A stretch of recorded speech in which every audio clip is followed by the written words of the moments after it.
Why do the chosen ones often find themselves walking the path of isolation? Is it punishment or preparation? The truth is, isolation is not loneliness.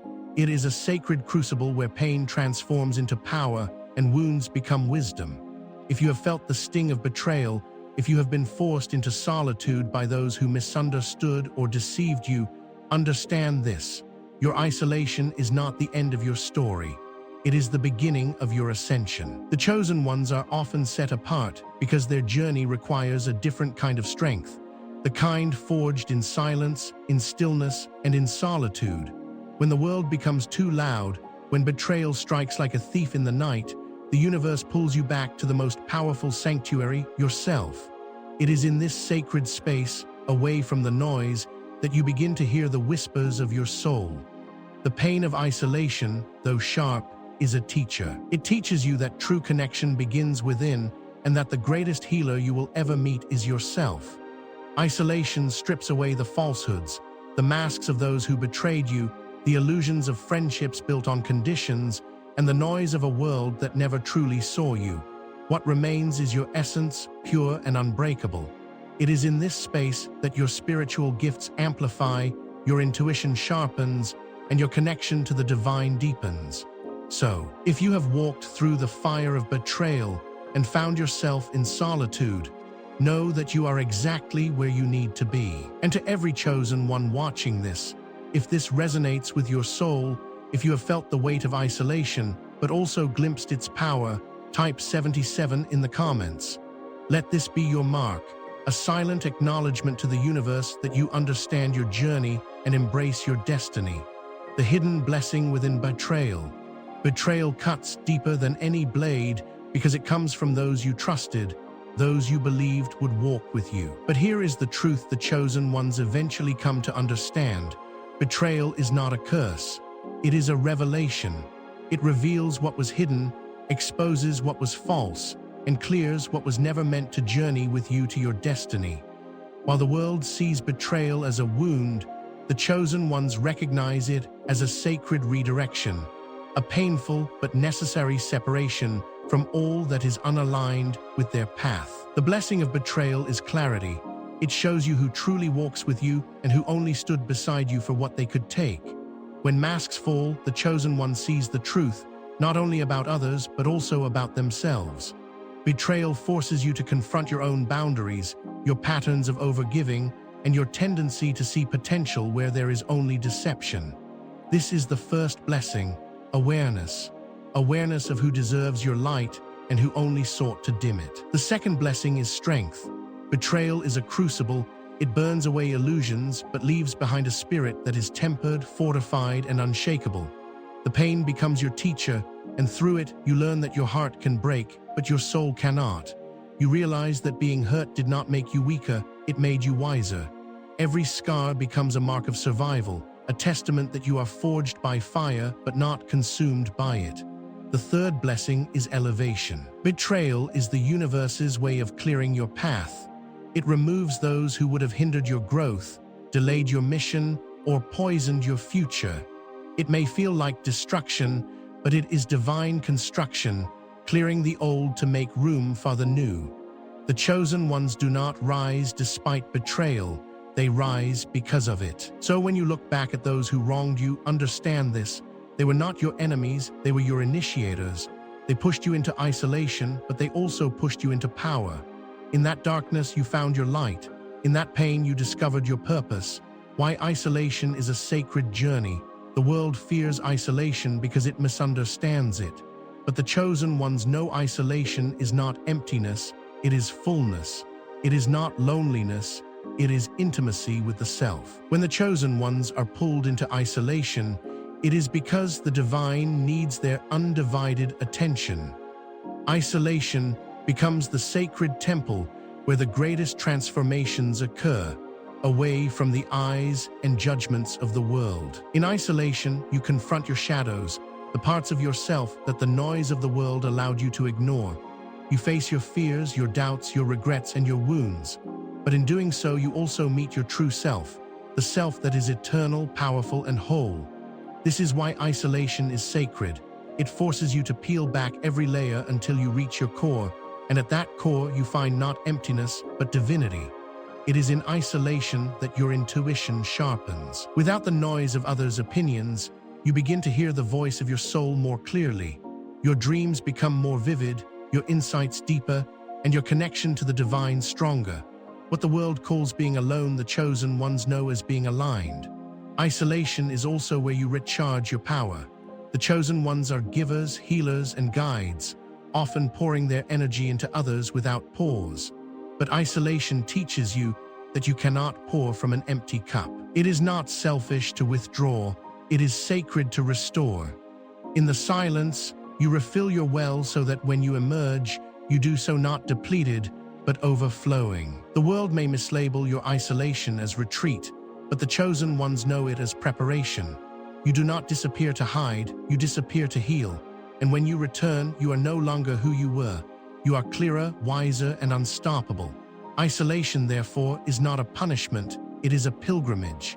It is where the chosen ones shed who they were and become who they were always meant to be. It is the sacred cocoon from which they emerge not broken, but reborn. The real reason people betray you. Betrayal is a language the chosen ones know too well, but its source is often misunderstood. It is easy to believe betrayal happens because of your mistakes, your trust, or your openness. But the truth is deeper. People betray you not because of your flaws, but because of your light. Your existence, your essence, and your authenticity disrupt something within them, something they are not ready to face. The first reason is envy disguised as friendship. When you shine without effort, those who live in shadows feel exposed. They witness your grace under pressure, your resilience in hardship, and your ability to turn pain into power.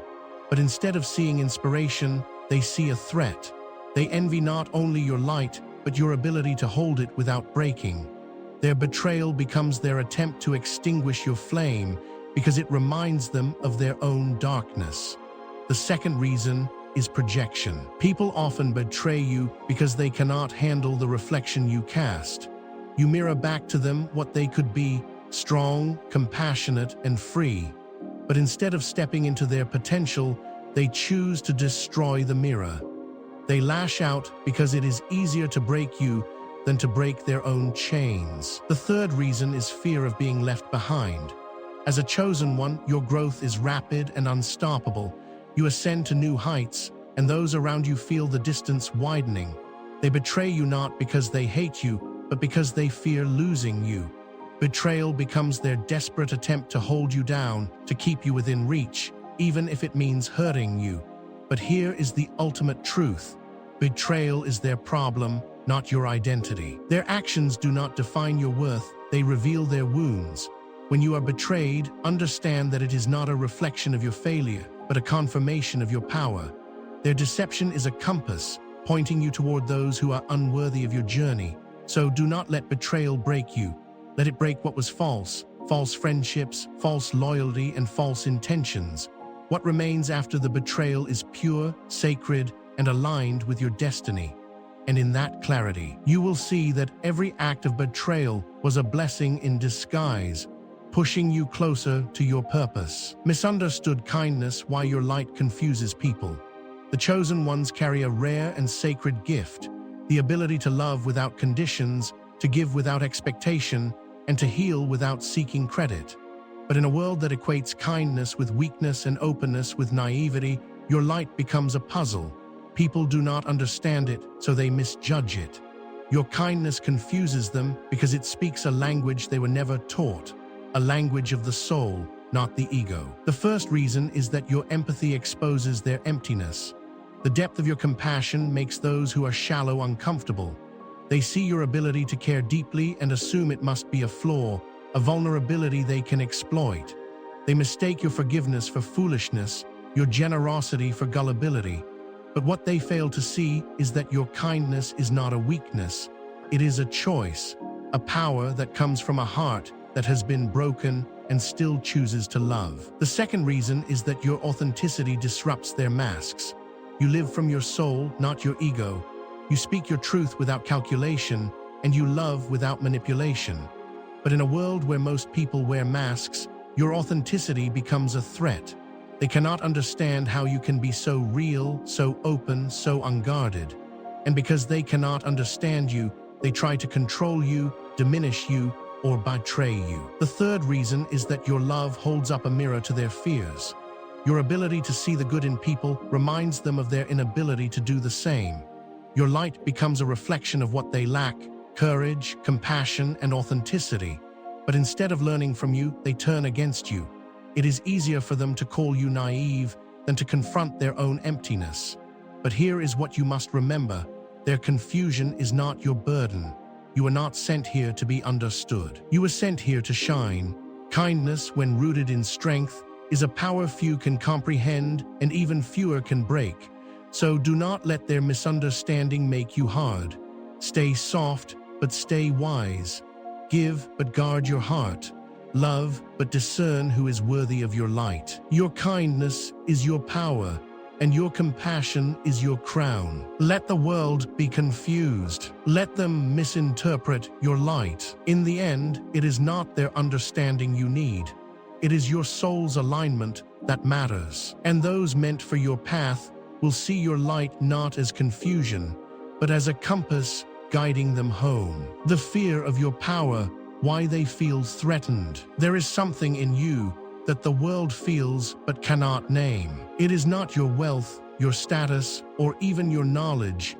It is your power. The power that comes from your authenticity, your courage, and your connection to something greater than this world. It is this power, not what you have, but who you are, that unsettles people. And because they cannot control it, they fear it. The first reason is that your power exposes their limitations.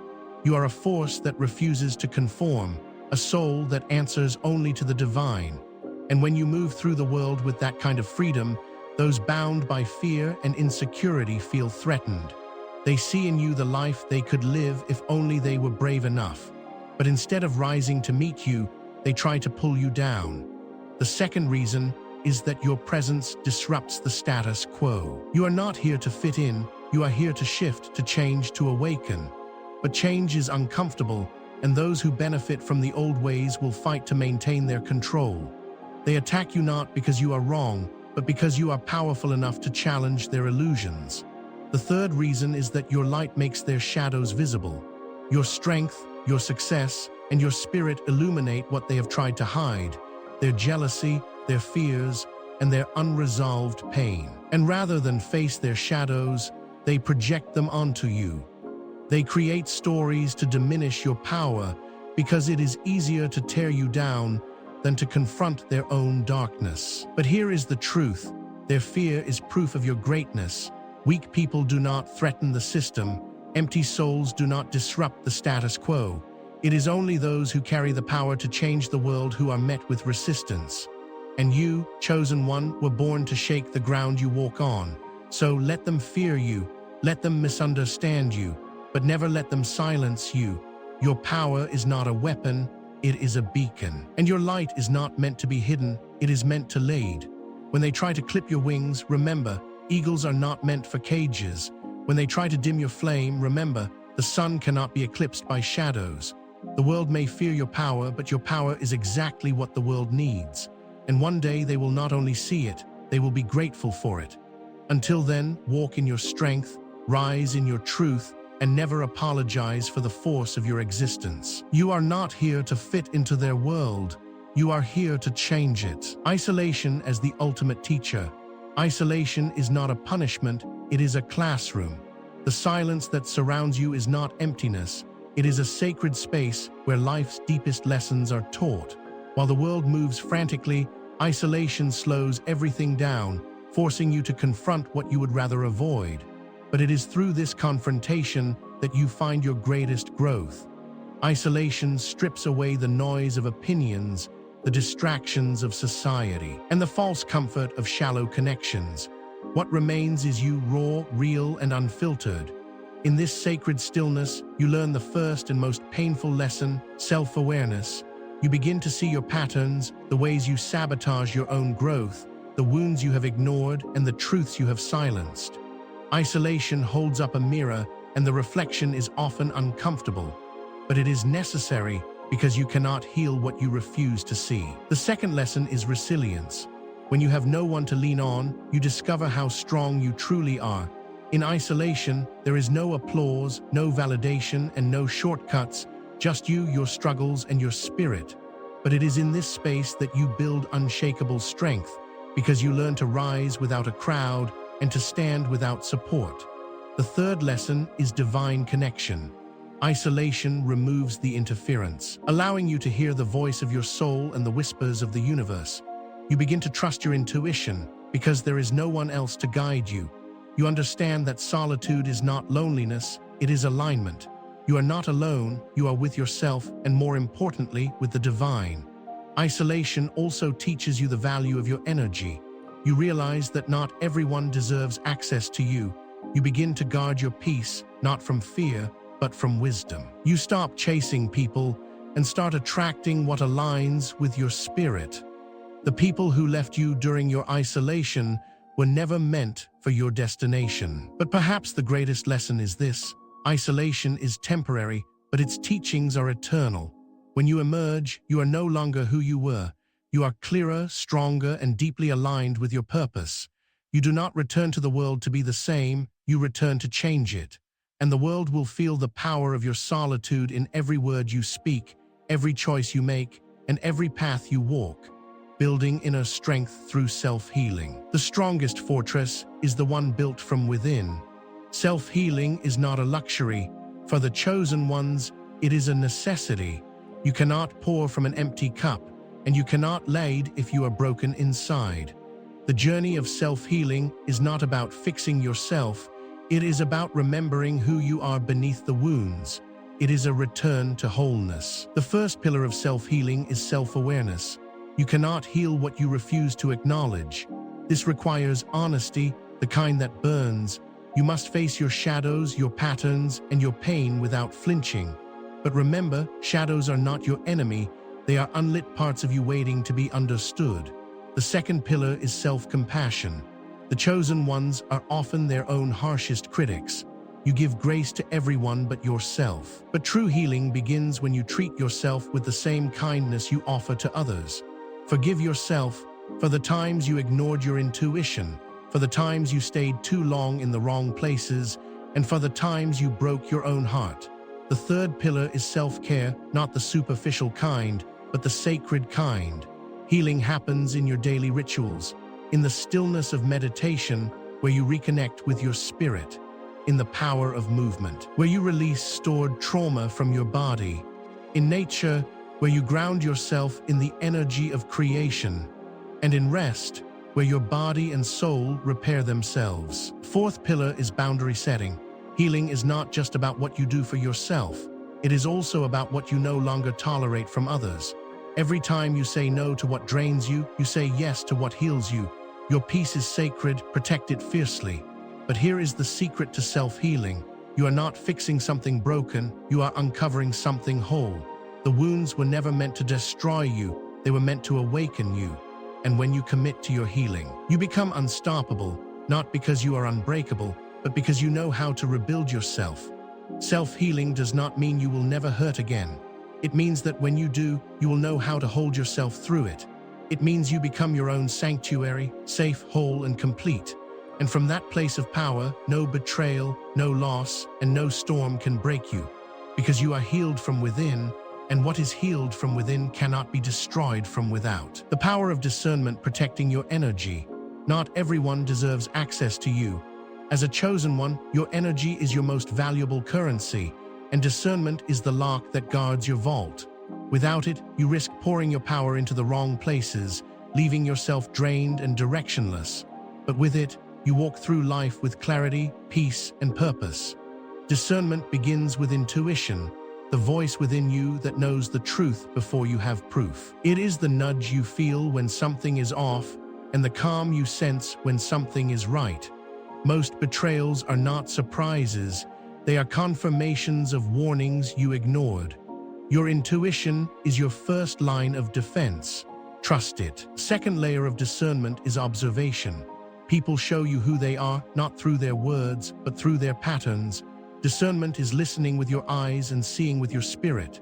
It is recognizing when actions and intentions do not align. It is understanding that energy never lies. The third layer is boundaries. Discernment without boundaries is powerless. Once you see the truth, you must act on it. Protecting your energy means being willing to disappoint others to honor yourself. It means cutting ties with those who drain your spirit, no matter how long they have been in your life. The chosen ones do not entertain chaos, they remove it. But discernment is not just about people.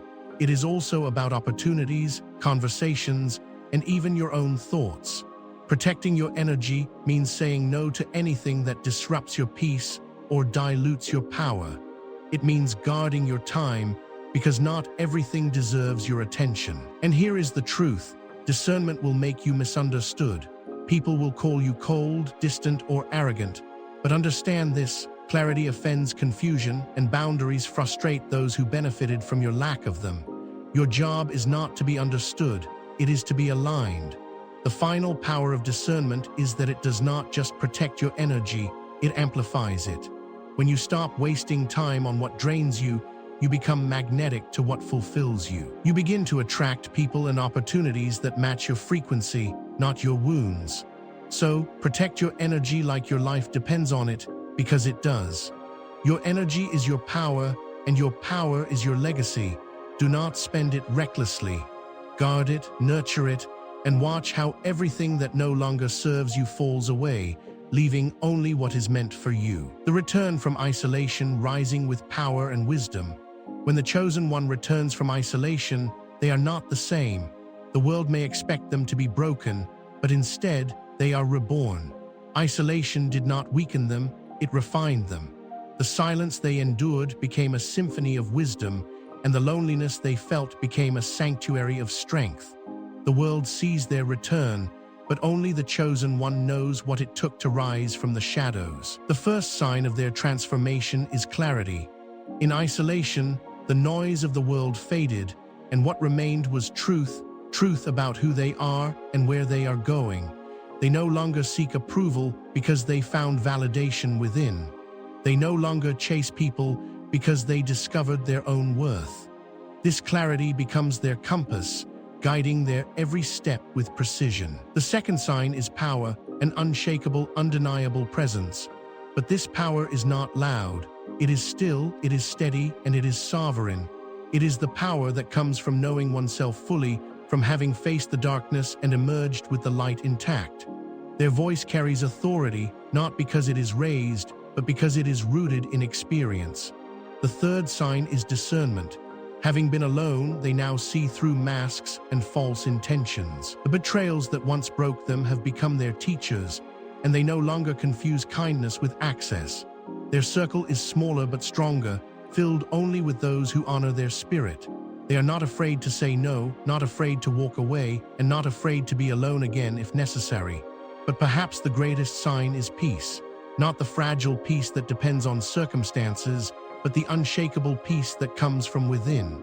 It is the peace that says, I know who I am. I know what I carry, and I trust my path. They no longer fear loss because they found everything they need within themselves. Their return is not a comeback, it is an arrival. They do not return to prove anything to anyone because their victory was in surviving what no one saw. They return with a heart that has been broken but not closed, with a spirit that has been tested but not defeated. The world will feel their presence not because they shout, but because they shine effortlessly, powerfully, and unapologetically. Your isolation is your power. The greatest power a chosen one will ever know is the power found in isolation. Not in crowds, not in applause, but in the sacred stillness where the soul meets its source. The world teaches that power is external, status, influence, recognition, but the chosen ones know differently. True power is internal. It is the unbreakable spirit forged in the fires of solitude. Isolation stripped you of everything false, the roles you played, the masks you wore, and the people who could not stay.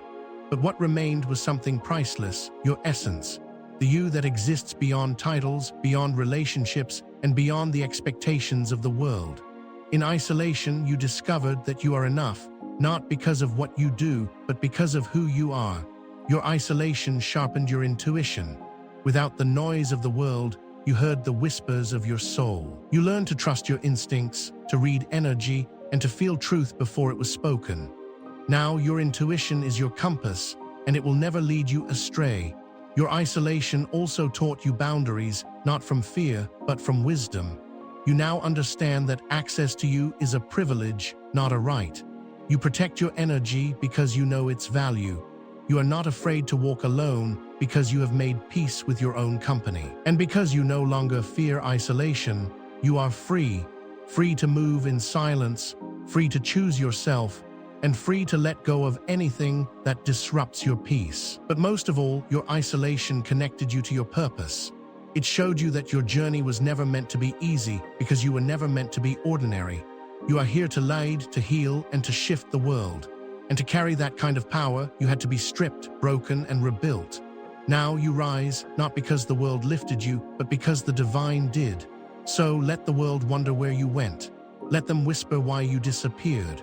But when they see you now, they will know you did not fall.